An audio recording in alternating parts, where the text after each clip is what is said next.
Hello and namaste. This is Neeraj here once again, and welcome back to my channel Financial Market Analysis Twist by 𝗦𝗛𝗦𝗧𝗢𝗢. So, in today's video, I would like to discuss about the sanctions on Russia and its impact on the economy and generally on the world, and the challenges and opportunities. Because wherever there are challenges means opportunities also. How you take it depends on that. So, before starting this video, I would just like to give my disclaimer that all the views and opinions expressed in these videos are my personal own views, and it has nothing got to do with anything else, and anybody taking decisions based on those views on buying and selling on this market and this thing, it is their own personal decision, and I am no way responsible for their decisions. And also I talk about generally I never give any trading calls and trading ideas. My all talks is about fundamental medium to long term views.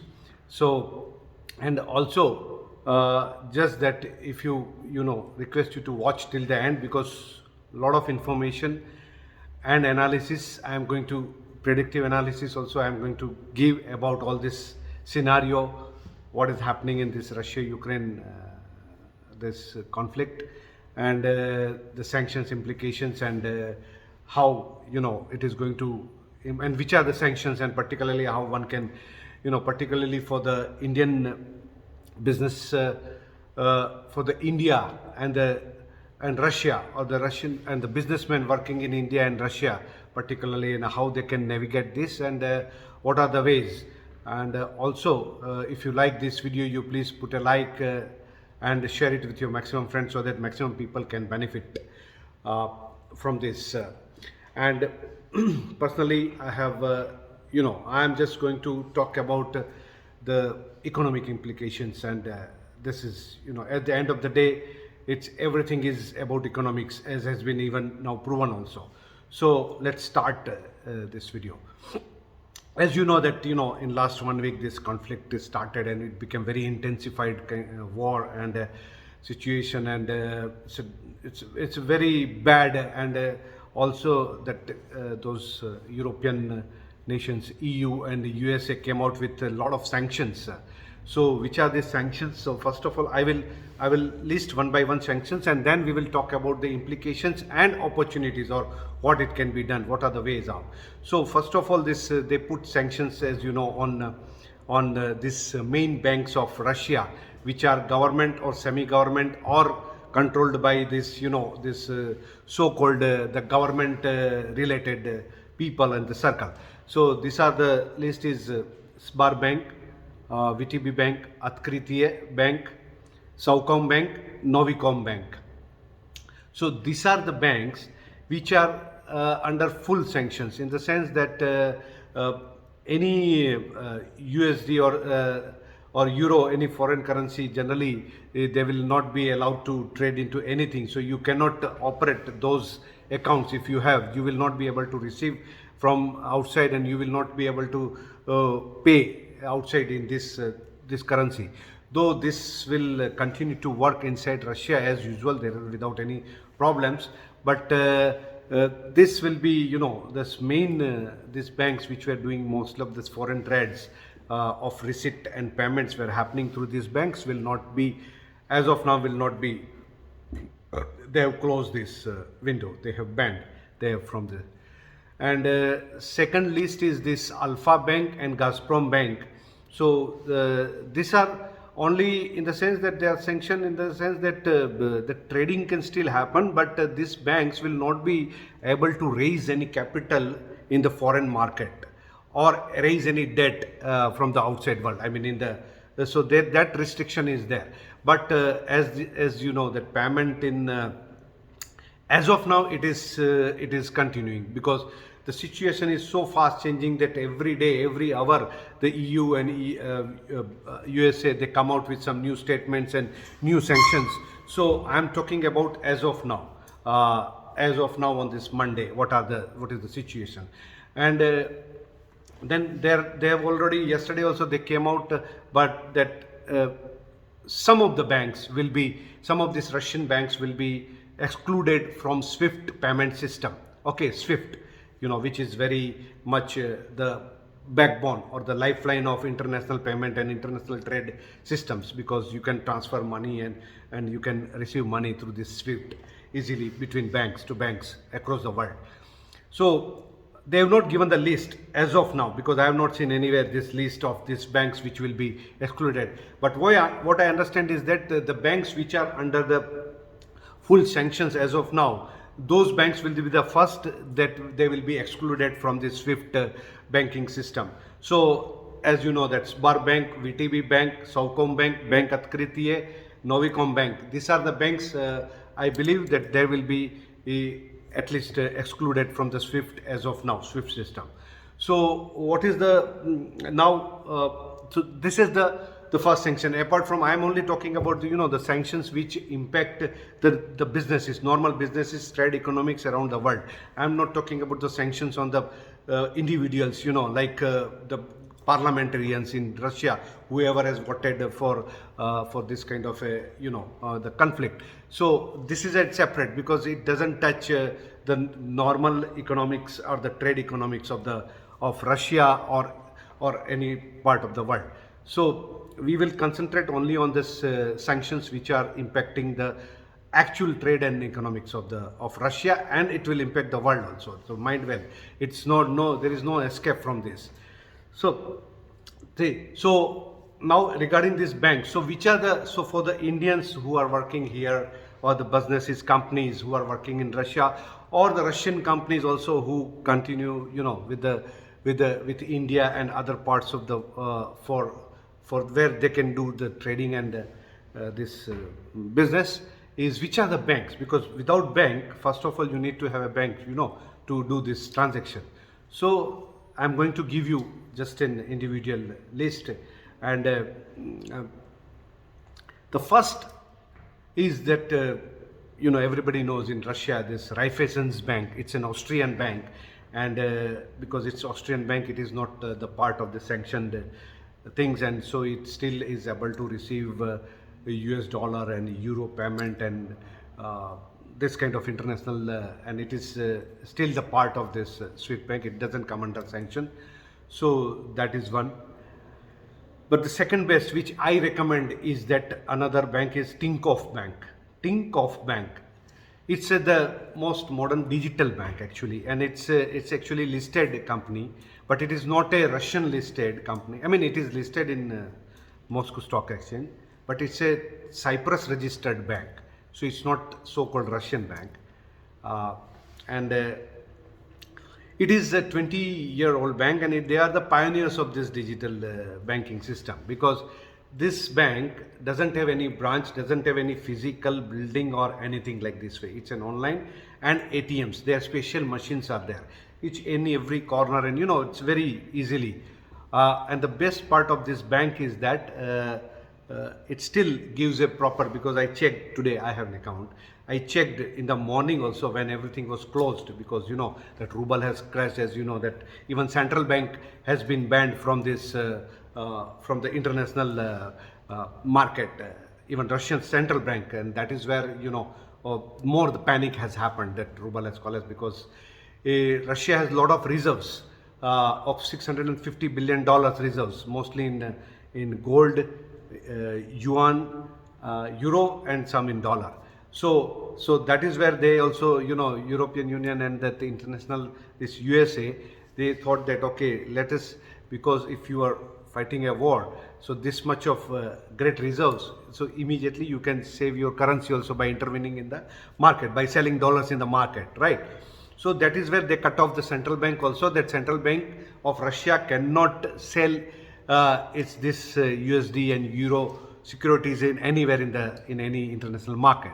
So when they cannot sell and when they cannot buy dollars, so that is where that Russia has a free float currency, by the way. Ruble is free float against dollar and euro.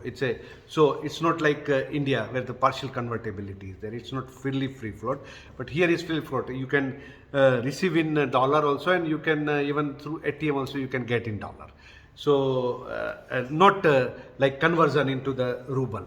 So but because of this, now what has happened is that there is a run on the banks. Everybody rushes to the bank.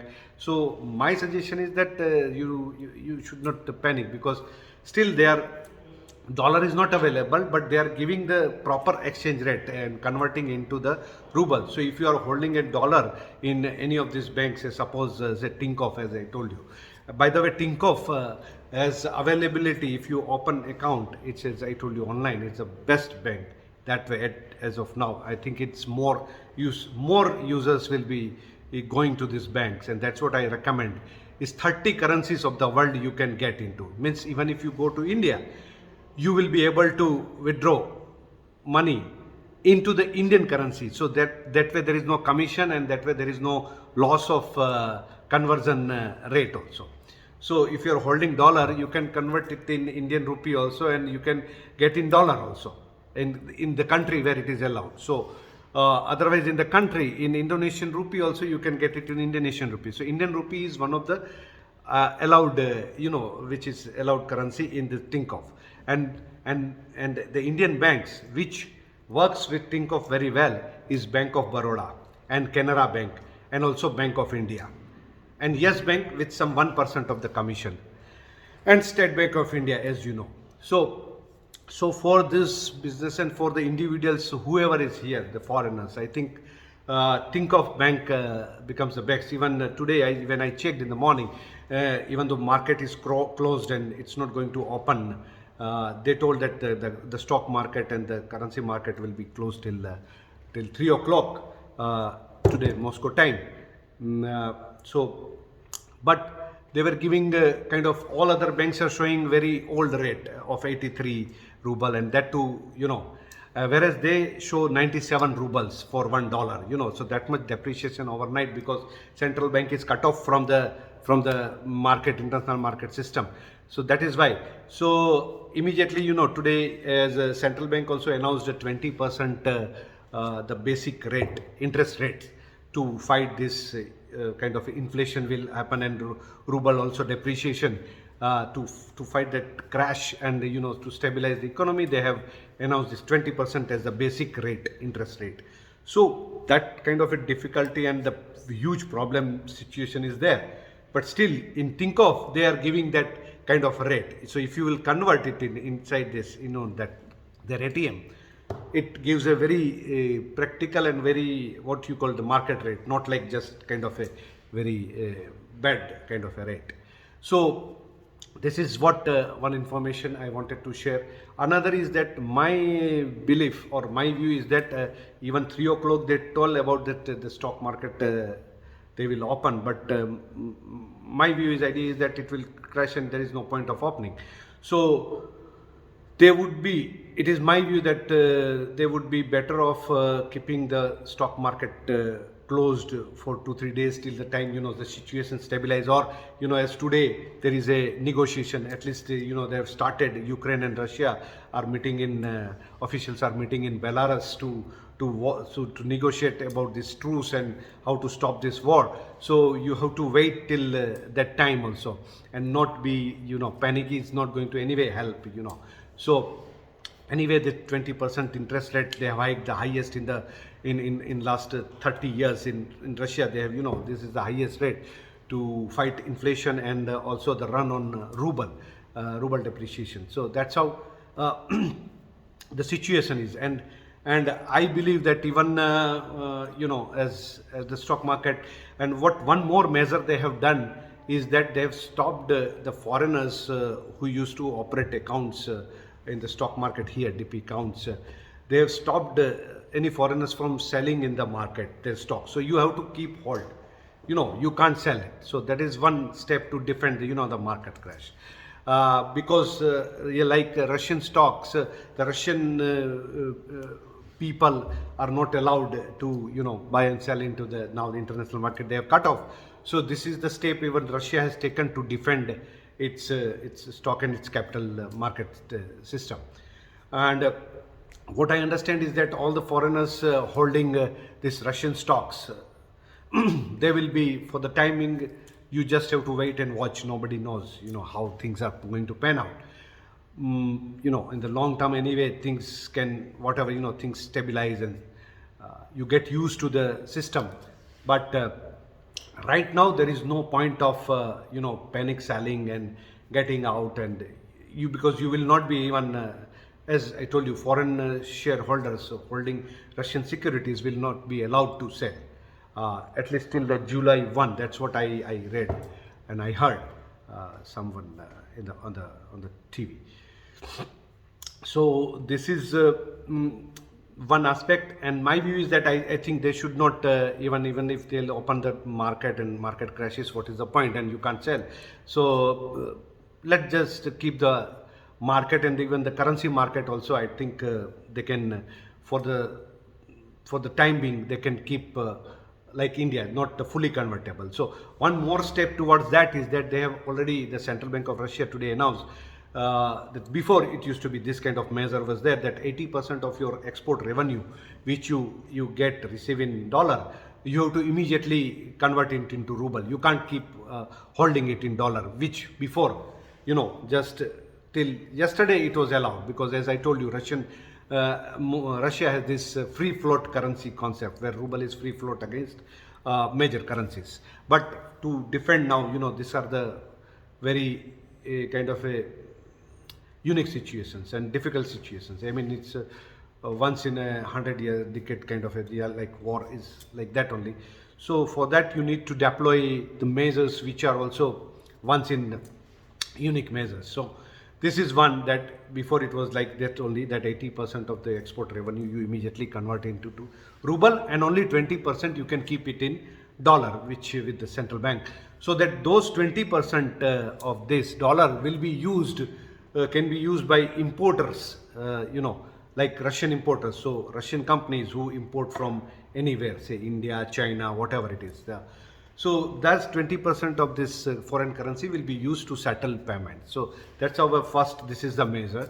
And second is that Google Pay and Apple Pay, because these are the USA American companies, they have also told that you have those on your Apple iPhone, this Apple Pay and Google Pay. If you're this sanctioned bank's card, like VTB, Sbar Bank, they are attached to this card. So they will not work on the terminal, any terminal. But the credit card, debit card will continue to work inside Russia of the sanctioned banks also. So that is not an worry. But as I told you, that Google Pay will not work and Apple Pay will not work. So now what will happen is that things may shift to Samsung Pay. So Samsung as a telephone company, as a mobile company, I think there will be more, people would be more shifting towards buying Samsung phones.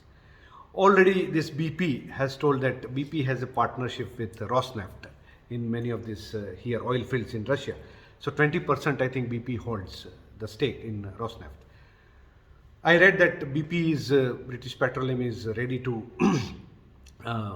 write off a loss of $25 billion on account of this, because they will not be continuing this partnership, and they can't sell the securities. As I told you, that Russian foreigners cannot sell their stake in here as well as also I think in foreign market, because if the market is the main market is closed here, so those securities which belong to this country, if that country market is closed, there is no point of selling in London. You can say 50% down and 40% up. It doesn't have much meaning. So this is what I have heard, that $25 billion they will be writing off. And also what I have heard is that Chinese company CNPC or something like this, where they are ready to pick up the stake of BP. So that negotiation is maybe going on. So this is where the geopolitical reality comes, is that the things are bad. It will, for the timing, it will definitely be bad, and this panic kind of situation. But you can't do anything. So you just have to keep hold of your nerves, and So the advice is that don't try to get into the market. I mean, and any market, because what I understand is that this is not Iran, right? Russia is not Iran. Russia is not only about oil and gas. It's about the military hardware also. There's a lot of in the world, a lot of countries have Russian weapons, and it can't be immediately replaced by some other. In the same way, the gas. So gas is not something like some grocery that if you don't like this shop, you close down the shop, you go to other shop and buy, because it involves a lot of piping and other infrastructure, and you need to have gas also from the region and the cost economics. So what I understand is that Europe is also going to be heavily suffering economically. So it's not good for any, and if Europe is suffering, whole world will be suffering. So and with this kind of the situation that the gas and oil prices will go to the historic highs. We will reach to that 2007-8 level when it had reached $140-150 per barrel oil. So India also, as a one of the biggest consumer of the oil importer, we will suffer also. And I'm sure that as China has found a way, they have directly done dealings with Russia. They are doing it. They are buying it cheap now. So the Russia also is looking to sell to India. And also there is a lot of, as I told you, the challenges are there, implications are there, but also these challenges translate into the opportunities for those, because world doesn't close for anybody. Okay, if you don't want to do, we have a traditional relationship with Russia. We have a historic friendship with the country.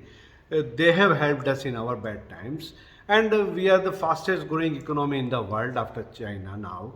So China and India, I'm sure that, and every country looks for its own interest, self-interest. It has nothing got to do with what this is X is doing or Y is doing. If I am getting benefit, I will deal with it. I mean, I have to look after my benefit. So that is where there is an opportunity for the India and Indian companies to come in, because Russia also is not going to just keep quiet. They will have some counter sanctions, not sanctions, but they will try to find for the, because 75-80% of the food items, Russia is not an agriculture, right? So food items is imported, like milk products, cheese and all these things, fruits, vegetables, fish. So many of these things. So that way also this Indian companies, definitely there will be a bilateral, I think, rupee and ruble settlement.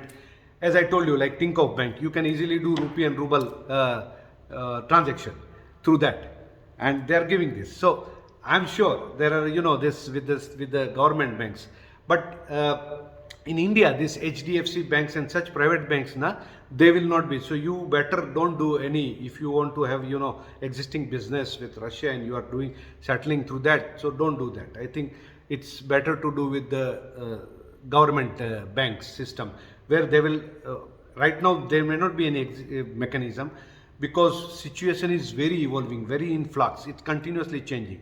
So things let us settle down, but this is how the business is going to happen, settlement between this kind of banks and Indian banks, and that Russian banks will have open account into this government banks in India, and that 𝗦𝗧𝗢𝗢 account it is called, and that trade settlement will happen pegged to certain, but it will be directly settled in ruble and rupee.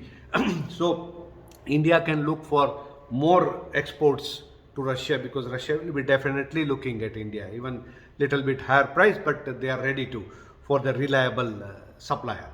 So that is where the opportunity, so this is, challenges are there, as well as for India to get a better and reliable supply of gas and oil, and also the deep discounting you can get, because Russia is desperate to sell. But Indian economy will in a suffer other way, is that sunflower oil, because sunflower, Russia and Ukraine are the biggest producer of sunflower oil in the world. So with this Ukraine under war, and Russia also under sanctions and all these things, so there is definitely a disruption of trade, and this is going to increase the bill of our cooking oil and fuel oil. These are the major cost for anything, for any household bill. So definitely India is not going to be going unescaped. So that is the reason when I'm telling that don't try to jump into this kind of a situation. You think that market has crashed, but you don't know the bottom, and don't know the stability. Till the time the thing stabilize, you should not. That's my earnest advice. It's up to you. I mean, you can only get into the situation if you are willing to wait for 2-3 years. if not less. I'm just telling 2-3 years for situation to stabilize and the market to come back to those levels, because I still think there is a lot of volatility. The situation is not at all ripe for any kind of, nobody knows. Huge volatility in the situation, the geopolitical situation also. So these are the some of the where I was talking about is that this the banks which I gave you the ideas, and if any personal, as I am a, this is my, if any personal advisory, investment or business consultancy, for that it is on a chargeable basis. We can set up a meeting through Zoom, Skype, and my charges are very nominal. I charge only $50 for half an hour of consultancy or $100 for 1 hour. So if anybody is interested, they can contact me by email. My email details are in the description box down below, and we can set up. So this is that's all from my side. This is what I just wanted to inform and share it with you, my thoughts. Till the next time, because situation is very bad, evolving all over the world, and its world is not out of economics, is not out of danger at all. It can lead to the collapse of economy for everybody. Don't think that this is Iran and sanctions will not hurt anybody. It will definitely hurt, because Russia is a big player in many things. And Russia has started buying gold. So that way, that is another just point I can tell you, is that because dollar and euro stopped, they are started buying gold. So keep that in mind also, and you can also get into the gold, because gold always is a safety hedge against any of this war, inflation and everything. So time tested, from our forefathers also used to tell that it's gold. So this is just from my side, and till the next week or every emergency or unique situation comes out, till that time, see you from Moscow. Neeraj, with love from Moscow. Ciao. And take care. Wish you all the best. Everybody, stay safe.